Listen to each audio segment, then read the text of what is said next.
Guys আজকে ঘুরতে যেতে গিয়ে এমন ভাবে রাস্তার মাঝখানে ফেসে যাবো আগে কখনো বুঝতে পারিনি। আর খড়িবাড়িতে এভাবে পুলিশ কেন আজকে আমাদেরকে তাড়া করলো। তো হ্যালো এভরিওয়ান, আসসালামু আলাইকুম। বিষয়টা হচ্ছে আজকে বাড়িতে ছিলাম, তো আজকে ভাবছিলাম একটু বাইকটা নিয়ে একটু ঘুরতে যাব, যেহেতু দিনের বেলা ব্লগ করা হয় না আর ঘুরতেও যাওয়া হয় না। তো আজকে আমি আর তাজনুর বার হয়েছিলাম, কোথায় যাবো আমরা নিজেরাও জানি। তারপর হালকা করে গাড়িতে পেট্রোল ভরে আমরা বার হয়ে গিয়েছিলাম। তো কোথায় যাবো আমরা এখন ডিসাইড করি। তো তারপর আমরা চলে এসেছিলাম বলঘাটা ব্রিজের এইদিকে। তারপর একটা রাস্তা দিয়ে ঢুকে দেখলাম এরকম রাস্তার মাঝখানে খোঁড়া আছে। তারপর আমাদের মুডটা অনেক খারাপ হয়ে যায়, যেহেতু অনেকটা ঘুরতে হবে। তারপর তাজনুর বলছিল দাঁড়াও পায়ে দিয়ে যাওয়া যায় কি দেখি। তারপর দেখলাম ও ঠিক পার হয়ে চলে গেল। অন্ত একটু ভয় লাগছিল, যেহেতু আমার বাইকটা অনেক ভারী আর একবার পড়লে তো খবর আছে। তারপর মোটামুটি পার হয়ে গিয়েছিলাম। আর ভিডিওতে অতটা বোঝা যাচ্ছিল না, বাট রিয়েলে অনেকটা উঁচু ছিল। আর মেইনলি এই লোকেশনের ভিউ গুলোর জন্য আজকে আসা। তো দেখো কত সুন্দর লাগছে দেখতে, মাশাআল্লাহ। আর আজকে ঠান্ডাও ছিল, হালকা কুয়াশাও ছিল, কিন্তু বেলা প্রায় 12টার মতো বেজে গিয়েছে। আর গাইস এটা হচ্ছে আমার 2025-এর লাস্ট ভিডিও। আমি এখন এটা ভয়েস ওভার করছি প্রায় রাত 9টা বাজে। রাত 12টা বাজলে 2026 পড়ে যাবে। তো দেখো এখানে খেজুরের রয় জাল দিয়ে গুড় তৈরি হচ্ছে। তো গাইস এত সুন্দর ভিউ এনজয় করতে করতে আমরা চলে গিয়েছিলাম খড়িবাড়ির দিকে। আর এই ধাবাতে গিয়ে আমরা 1 কাপ করে চা খেয়ে নিয়েছিলাম। আর গাইস দেখো হেলমেট ইউজ করলে একটা খুব সমস্যা, চুলের পুরো একদম 12টা বেজে যায়। আর এই ধাবার এখান থেকে রাস্তার ভিউটা দেখো কত সুন্দর লাগছে দেখতে। তারপর আমরা ওখান থেকে বার হয়ে গিয়েছিলাম 12:00 দিকে। তারপর অনেক খিদে পেয়ে যায়, তারপর একটা দোকান মতো দেখে হালকা করে কিছু অর্ডার দিয়ে খেয়ে নিয়েছিলাম। আর গাইস দেখো বাইক দুটো দেখতে কত সুন্দর লাগছে,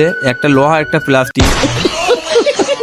তারপর শাইনুর ফোন করে বললো রাজীব ভাই আমি খড়িবাড়িতে যাচ্ছি, তুমি খড়িবাড়িতে আসো। যেহেতু আমি খড়িবাড়ি হয়ে বাড়ি যেতাম, তারপর এখানে আসতে দেখলাম শাইনুরা আমার জন্য অপেক্ষা করছে। তারপর হালকা করে কিছু ফটো শুট করার জন্য একটু আগে গিয়েছিলাম। তারপরই দেখলাম ওখানে পুলিশ চলে এসেছে। আর আমি হাসছিলাম এই ভাইটা ওর বন্ধুকে ফেলে রেখে চলে এসেছে। আর ওখানে কিছু রাইডার বাইক নিয়ে যা করে, এমনিতেই পুলিশ ওখানে চলে আসবে। একটা কথাতে আছে না, অল্প পানির মাছ লাফাই বেশি। কিছু কিছু ছাপড়িও ঠিক তেমন হয়েছে খড়িবাড়িতে। যাই হোক এখান থেকে হালকা করে চা খেয়ে আমরা বেরিয়ে গিয়েছিলাম। যারা যারা তোমরা আমাকে সাপোর্ট করছো, তোমাদেরকে আমি থ্যাংক ইউ বলে ছোট করবো না। আমি তোমাদের থেকে আশা রাখি তোমরা 2026-এ আমাকে আরো অনেক সাপোর্ট করবে। দেখা হচ্ছে নেক্সট কোনো ভিডিওতে। টাটা।